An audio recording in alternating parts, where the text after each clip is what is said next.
Hello friends, welcome back to healthy lifestyle. இன்றைக்கி வீடியோவில் நம்ம எதை பற்றி பார்க்க போகிறோன்னா, ஆர்வக்கோளாறு காரணமாக ஃபஸ்ட் டைம் ஜிம்முக்கு போகிறவங்க தெரிஞ்சிக்க வேண்டிய முக்கியமான விஷயங்களை பற்றி தான் நாம் இந்த வீடியோவில் பார்க்க போகிறோம். எல்லாரும் ஜிம்முக்கு போகிறாங்க, நானும் ஜிம்முக்கு போகிறேன்னு சொல்லிட்டு ஆர்வக்கோளாறில் எந்த ஒரு நோக்கமும் கோலும் இல்லாமல் ஜிம்முக்கு போகிறது ரொம்பவே தவறான விஷயம். ஜிம்முன்றது இப்போதைக்கு இருக்கக்கூடிய தலைமுறையினர்கிட்ட தவிர்க்க முடியாத ஒன்றாகிடுச்சுன்னு சொல்லலாம். சில வருஷத்துக்கு முன்னாடி விளையாடுறது, அப்புறம் நடக்கிறது, வீட்டு வேலைகளை செய்கிறது, இதெல்லாம் தான் நம்மளோட வாழ்க்கை முறையில் சின்ன சின்ன உடற்பயிற்சிகளாக இருந்துட்டு வந்தது. ஜிம்முக்கு போறதுன்றது ஒரு தேவையில்லாத செயலாக கூட பார்க்கப்பட்டது. ஆனால் தற்போது ஒரே இடத்துல அமர்ந்து வேலை செய்யறது, அடிக்கடி ஜங்க் ஃபுட் சாப்பிட்றது, இந்த மாதிரியான காரணங்களால நம்மளோட வாழ்க்கை முறை ரொம்பவே மாறிடுச்சு. இதனால ஜிம் எல்லாருக்குமே அவசியமான ஒன்றா மாறிட்டு வருது.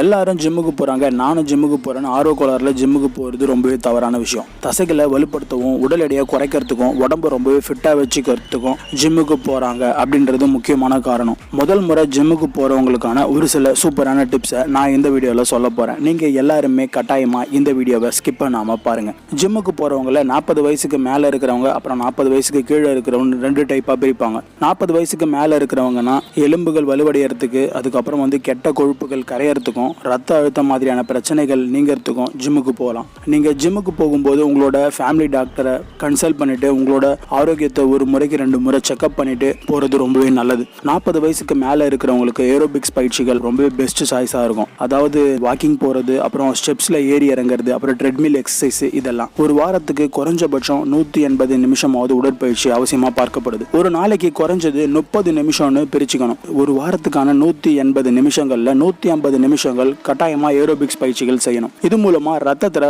சர்க்கரையோட அளவுகளை கட்டுப்படுத்த முடியும், கெட்ட கொழுப்புகளையும் கரைக்க முடியும், ரத்த அழுத்தத்தை கட்டுப்பாட்டுக்குள்ள வச்சுக்க முடியும். ஜிம்மு போக முடியாதவங்களுக்கு நடைப்பயிற்சின்னு சொல்லக்கூடிய வாக்கிங் ரொம்பவே பெஸ்ட் சாய்ஸ். எடுத்த உடனே மணிக்கணக்கில் நடக்கக்கூடாது. 30 நிமிஷம் நடைப்பயிற்சியிலேருந்து ஸ்டார்ட் பண்ணலாம். 30 நிமிஷம் தொடர்ந்து நடக்க முடியலனா கூட 1 மணி நேரத்துக்கு 10 நிமிஷம் அப்படின்னு சொல்லிட்டு கூட வாக்கிங் போகலாம். நடக்கும்போது முன்னோக்கி நடக்கிறது, பின்னோக்கி நடக்கிறது, அப்புறம் பக்கவாட்டில் நடக்கிறது, இந்த மாதிரி பிளான் பண்ணி நீங்கள் வாக்கிங் போனீங்கன்னா இன்னும் நன்மைகள் அதிகமாக கிடைக்கும். ஒரு நாளைக்கு 10 நிமிஷமாவது ஐசோமெட்ரிக்னு சொல்லக்கூடிய தசைகளுக்கான பயிற்சிகளை செய்யணும். கைகள், கால்களுக்கு, முதுகு பகுதிக்குன்னு தனித்தனி பயிற்சிகள் இருக்குதுங்க. ஐசோமெட்ரிக் பயிற்சிகள் செய்யறது மூலமா உடற்பயிற்சியோட முழு பலனையும் நாம அடைய முடியும். இதையும் ரத்த அழுத்தம், மூச்சரைக்கிறது மாதிரியான பிரச்சனை இருக்கிறவங்க மருத்துவரோட ஆலோசனைப்படி மட்டுமே நிச்சயமா வாக்கிங் போகணும். சர்க்கரையோட அளவு அதிகமாக இருக்கிறவங்க இன்சுலினை எடுத்துக்கிட்டு அதிகப்படியான உடற்பயிற்சிகள் செய்யறத அவசியமா தவிர்க்கணும். இல்லைன்னா லோ சுகர் ஏற்படுறதுக்கான வாய்ப்புகள் கூட இருக்கு. 40 வயசுக்கு கீழே இருக்கிறவங்கள பத்தி இப்ப பார்க்கலாம். ஜிம் போகும்போது உங்களுக்கான பர்சனல் காரணத்தை மருத்துவர்கிட்ட சொல்லி அதுக்கான அட்வைஸ் வாங்குறது ரொம்பவே நல்லது. உடற்பயிற்சியை முடிச்சதும் நம்மளோட உடல்ல நீர்ச்சத்து வேர்வை காரணமா அதிகமா வெளியேறி இருக்கும். அதனால தேவையான அளவு தண்ணி கட்டாயமா குடிக்கணும்.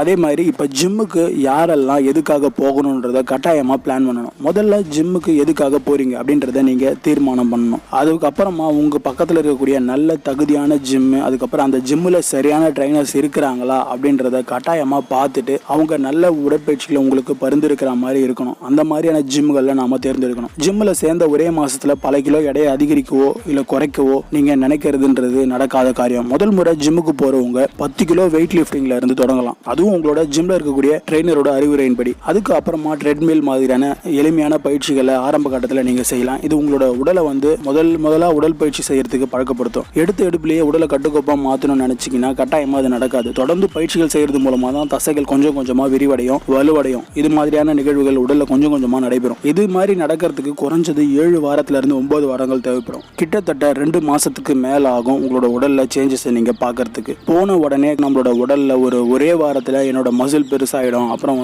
செஸ்ட் பெருசாயிடும், அப்புறம் ஷோல்டர் பெருசாயிடும், நல்லா ஸ்ட்ரென்த் ஆயிடும் அப்படின்லாம் நினைக்கிறது ரொம்பவே தவறான விஷயம். முதல் முறை ஜிம்முக்கு போயிட்டு உடற்பயிற்சி செய்யும் போது உடல்ல ரொம்பவே பயங்கரமான வலி எடுக்கும். ஆனா தொடர்ந்து செய்யறது மூலியமா இந்த பிரச்சனை சரியாயிடும். ஆனா நம்மள நிறைய பேர் ஜிம்முக்கு போயிட்டு நிறைய ஒர்க் அவுட்டை செஞ்சிடறாங்க. அதுக்கப்புறம் உடம்பு வலிக்குதுன்னு சொல்லிட்டு ஒரு 2 நாள் 3 நாள் ஜிம்முக்கு போவாங்க. இது இனிமே நமக்கு சரிப்பட்டு வராதுப்பா, இதோட நம்ம இதை விட்டுறலாம் அப்படின்னு சொல்லிட்டு நினைக்கிறவங்க நிறைய பேர், நானும் நிறைய பேரை பார்த்துருக்கேன். அதனால நீங்க ஜிம்முக்கு போயிட்டு ஒர்க் அவுட் பண்றீங்கன்னா கட்டாயமா எல்லாருக்குமே பிகினஸா இருக்கக்கூடிய பட்சத்துல இது வரைக்கும் நீங்க இதுக்கு முன்னாடி நீங்க ஒர்க் அவுட்டே செஞ்சது இல்லை அப்படின்னா கட்டாயமா உங்களோட உடல்ல நிறைய பெயின் இருக்கும். குறைஞ்சது ஒரு 3 நாள்ல இருந்து 1 வாரத்துக்கு கட்டாயமா இருக்கும். அதுக்கு அப்புறமா நீங்க டெய்லி ரெகுலரா இந்த ஒர்க் அவுட்டை செய்ய அந்த பெயின் கொஞ்சம் கொஞ்சமா காணாம போயிடும். இதை கட்டாயமா நினைவுல வச்சுக்கணும். சின்ன குழந்தைங்க அதிகமா உடல் பருமனா இருக்கிறீங்கன்னா அதுக்காக பெற்றோர்கள் ஜிம்முக்கு அழைச்சிட்டு வருவாங்க. பொதுவாக 13 வயசுல இருந்து 16 வயசு வரைக்கும் எலும்புகளோட வளர்ச்சி இருக்கும் அப்படின்றதால அதிக எடை இருக்கக்கூடிய பலுவை தூக்கக்கூடாது. எளிமையான உடற்பயிற்சிகள் மூலமா தான் எடையை குறைக்கணும். 25 வயசுல இருந்து 40 வயசுக்கு உட்பட்டவங்க உடலோட தேவைக்கு ஏற்ற பயிற்சிகள் என்ன வேணா செய்யலாம். பண்ணலாம். 40 வயசுக்கு மேற்பட்டவங்களுக்கு ஏரோபிக் பயிற்சிகள் தான் ரொம்பவே சிறந்தது. 60 வயசுனா கடுமையான பயிற்சிகள் எல்லாமே அவசியம் இல்லாதது. தசைகளை வலுப்படுத்தக்கூடிய பயிற்சிகள் போதுமானவையா இருக்கலாம். அதனால பேலன்ஸ் பயிற்சிகள் ரொம்பவே பெஸ்ட். அதாவது ஒத்த காலில் நிற்கிறது, அதுக்கப்புறம் கால்களை மடக்கி கைகளை நீட்டி உட்கார்ந்து எழறது, அப்புறம் ஒரு காலை நிலத்துல ஊன்றி இன்னொரு காலை பின்புறமா தூக்கி கைகளை நீட்டி மடக்கக்கூடிய ஸ்ட்ரெச்சிங் பயிற்சிகள் செய்யறது. இது எல்லாமே மூட்டு வலி, கை கால் வலி, சோர்வு இந்த மாதிரியான பிரச்சனைகளை நீக்கி உங்களை நல்லா ஒர்க் அவுட் பண்றதுக்கு தேவையான எனர்ஜியை கொடுக்கும். வெறும் வயிற்றுல உடற்பயிற்சிகள் செய்யக்கூடாது. உங்களோட ட்ரெயினர், அதாவது உங்களோட ஜிம்ல இருக்கக்கூடிய மாஸ்டர் அட்வைஸ் பண்ணக்கூடிய உணவுகளை கட்டாயமா எடுத்துட்டு அதுக்கப்புறமா நீங்க உடற்பயிற்சியில் ஈடுபடணும். உடல்ல இருந்து அதிகப்படியான வேர்வை வெளியேறதால அதை ஈடு செய்யறதுக்காக தேவையான அளவு கட்டாயமா தண்ணி குடிக்கணும். ஜிம்ல இருக்கக்கூடிய எல்லா கருவிகளையுமே பயன்படுத்துறது நல்லதுதான். ஆனா பயிற்சிகள் செய்யும் போது வேர்த்து உபகரணங்கள் அந்த எக்யூப்மெண்ட்ஸ் மேலேயே கொட்டிடும். இதனால சருமத்தில் அலர்ஜி ஏற்படுறதுக்கு வாய்ப்பு இருக்கு. அதுவும் இப்போ கொரோனா சிச்சுவேஷன் காரணமா நிறைய பேர் இந்த விஷயத்தை கன்சிடர் பண்ணியே ஆகணும். அதனால ஜிம்முக்கு போறீங்கன்னா கட்டாயமா ஒரு டவல் கொண்டு போங்க. யாராச்சும் ஒர்க் அவுட் பண்ணிட்டு போறாங்க, நீங்க அடுத்தது ஒர்க் அவுட் பண்ண போறீங்கன்னா கட்டாயமா நீங்க டவலோ இல்ல ஏதாச்சும் ஒரு வேஸ்ட் கிளாத் வச்சிருந்தீங்கன்னா தொடச்சிட்டு அதுக்கப்புறமா நீங்க ஒர்க் அவுட் பண்ண ஸ்டார்ட் பண்ணுங்க. இது ரொம்ப ரொம்ப நல்லது. இப்போ இருக்கக்கூடிய சிச்சுவேஷன்ல பயிற்சியை முடிச்சதுக்கு அப்புறமா குளிக்கிறது ரொம்பவே நல்லது. சிலர் உடல் சோர்வா இருக்குதுன்றதுக்காக குட்டி தூக்கம் கூட போட்டுருவாங்க. இது உங்களோட ஒட்டுமொத்த உழைப்பையும் வீணாக்கிடும் தான் நான் சொல்லுவேன். அதனால உடற்பயிற்சி செஞ்சு முடிச்சதுமே சரியா ஒரு 30 நிமிஷத்துக்குள்ள குளிச்சுறது ரொம்ப ரொம்ப நல்லது. அதனால நாம ஜிம்முக்கு போயிட்டு சாதாரணமா ஏனோதானு சொல்லிட்டு ஒர்க் அவுட் பண்ணிட்டு விட்டுறக்கூடாது. நிறைய விஷயங்களை நாம ஃபாலோ பண்ண வேண்டியது இருக்கு. நிறைய பேர் ஜிம்முக்கு போன உடனே ஆர்வக்குள்ளர்ல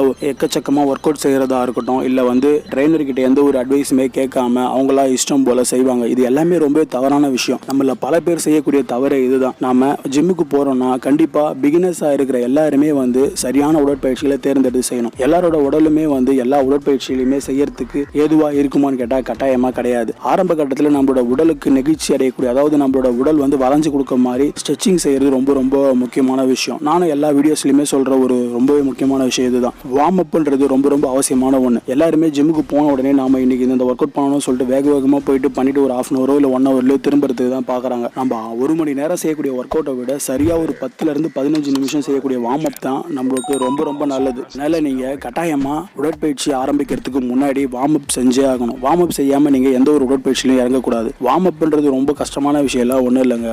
அழகா ரொம்ப சிம்பிளா இருக்கக்கூடிய எக்ஸசைஸை நீங்க உங்களோட கை கால்களை நீட்டி மடக்கி செய்யக்கூடிய ஒரு சின்ன சின்ன பயிற்சிகள் தான் அது. அதனால அதுக்கு நீங்க ஒரு 15 நிமிஷம் ஸ்பெண்ட் பண்றதால எதுவும் ஆயிட போறது இல்லை. அதனால கட்டாயமா வார்ம் அப் செஞ்சுட்டு அதுக்கப்புறமா உடற்பயிற்சி செய்ய ஆரம்பிங்க. அதனால ஜிம்முக்கு போற எல்லாருமே வெறும் வயிற்றுல செய்யணுமா அப்படின்ற கேள்விகள் கேட்கும் போது நான் சொல்றது என்னன்னா, கண்டிப்பா நீங்க உடற்பயிற்சி செய்யறதுக்கு முன்னாடி ஏதாவது சாப்பிட்டுருக்கணும். அதுக்குன்னு நீங்க வீட்டுல ஏதாச்சும் சாப்பாடு இருக்கு, அதுக்கப்புறம் என்ன இருக்கோ அப்படி ஸ்நாக்ஸ் ஐட்டம் எல்லாம் சாப்பிடணுன்றது கட்டாயமா தவறு. சரியா உடற்பயிற்சி செய்யறதுக்கும் உங்களோட உடலுக்கு தேவையான ஆற்றலை கொடுக்கறதுக்குமான சரியான உணவுகளை தேர்ந்தெடுத்து சாப்பிட்டுட்டு வரணும். சில பேர் பிரெட் எடுத்துப்பாங்க, சில பேர் வாழைப்பழம் சாப்பிடுவாங்க. இந்த மாதிரி உங்களோட உடலுக்கு தேவையான ஆற்றலை அதிகரிக்கக்கூடிய சரியான உணவுகளா பார்த்து எடுங்க. அப்புறம் சில பேர் நட்ஸ் சாப்பிடுவாங்க. இந்த மாதிரி பிஃபோர் ஒர்க் அவுட்டுக்கு என்ன சாப்பிடணும், ஆஃப்டர் ஒர்க் அவுட்டுக்கு என்ன சாப்பிடணும் நான் ஆல்ரெடி வீடியோஸ் போட்டிருக்கேன். உங்களுக்கு ஏதாச்சும் டவுட்ஸ் இருந்ததுன்னா கீழே ஜிம் ஃபுட்ஸ்ன்ற பிளேலிஸ்ட்டை கிளிக் பண்ணீங்கன்னா என்ன மாதிரியான உணவுகளை சாப்பிடணும் அப்படின்னு சொல்லிட்டு நீங்க தெரிஞ்சுக்கலாம். அது மட்டும் இல்லாம ஜிம் சார்ந்த நிறைய விஷயங்களை நீங்க தெரிஞ்சுக்கணும்னு நினைச்சீங்கன்னா டிஸ்கிரிப்ஷன்ல நான் ஜிம் பிகினர் டிப்ஸ்னு ஒரு பிளேலிஸ்ட் கொடுத்துருக்கேன். அதுக்கப்புறம்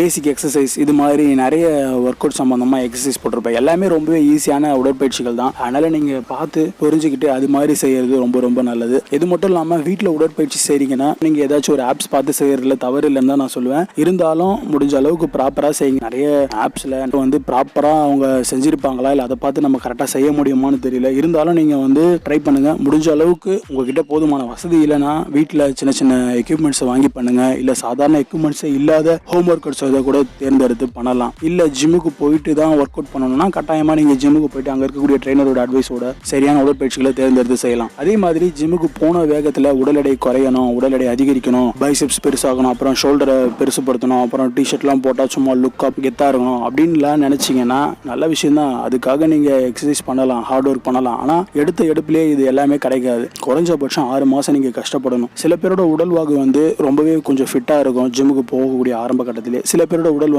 கொஞ்சம் ஃபேட் லெவல் அதிகமா இருக்கும். ஸோ அவங்கெல்லாம் கட்டாயமா ரொம்பவே கஷ்டப்படுற மாதிரி இருக்கும். அதனால நீங்க குறைஞ்சது 6 மாசம் ஆகும் நீங்க எதிர்பார்த்த ஒரு ஃபிட்னஸ் பாடி கிடைக்கிறதுக்கு. நீங்க இதனால போன உடனே நம்ம உடம்பு குறையணும், நம்ம சிக்ஸ் பேக் வரணும்னு நினைச்சீங்கன்னா தவறான விஷயம் தான் நான் சொல்லுவேன். அதனால சிக்ஸ் பேக்ன்றது தவறான விஷயம் சொல்ல மாட்டேன். கண்டிப்பா இப்ப இருக்கக்கூடிய இளைஞர்கள் கிட்ட ரொம்பவே பெரிய விஷயமா இருக்கிறது தான் இந்த சிக்ஸ் பேக். அதனால எல்லாருமே சிக்ஸ் பேக் வைக்கணும்னு ஆசைப்படுறாங்க. இருந்தாலும் நீங்க எந்நேரமும் நீங்க ஷர்ட் இல்லாம எல்லாரும் முன்னாடியும் சிக்ஸ் பேக்கை காட்டணும்னு நினைக்கிறத விட முடிஞ்ச வரைக்கும் நீங்க சிக்ஸ் பேக் அவாய்ட் டார்கெட் பண்ணிட்டு சரியான ஃபிட்டான ஒரு பாடி கிடைச்சா போதும்னு சொல்லிட்டு மட்டும் ஹார்ட் ஒர்க் பண்ணுங்க. ஏன்னா 6 பேக்கை மெயின்டைன் பண்ணுறது ரொம்ப கஷ்டமான விஷயம். இது நான் சொல்லி தெரியணும்னு இல்லை, உங்களுக்கே தெரிஞ்சிருக்கும். இது மட்டும் இல்லாமல் இன்னும் நிறைய சுவாரஸ்யமான வீடியோக்கள் உங்களுக்கு வந்துகிட்டே இருக்கும். இது மாதிரி வீடியோஸ் உங்களுக்கு ரெகுலராக வேணும்னா நம்ம சேனலை சப்ஸ்கிரைப் பண்ணிக்கோங்க. நம்ம சேனல் இருக்கக்கூடிய வீடியோஸ் உங்களுக்கு பிடிச்சிருந்தா உங்களோட ஃப்ரெண்ட்ஸுக்கும் ஷேர் பண்ணுங்க, லைக் பண்ணுங்க. கீழே இருக்கக்கூடிய ரெட் கலர் சப்ஸ்கிரைப் பட்டனை மறக்காம அழுத்தி சப்ஸ்கிரைப் பண்ணுங்க. இதுதான் நீங்க நம்ம சேனலுக்கு கொடுக்கக்கூடிய ஒரு பெரிய சப்போர்ட்டா இருக்கும். ஸோ இந்த வீடியோ உங்களுக்கு ரொம்ப யூஸ்ஃபுல்லாக இருக்கும் நம்புறேன். மீண்டும் அடுத்த வீடியோவில் சந்திப்போம். நன்றி, வணக்கம்.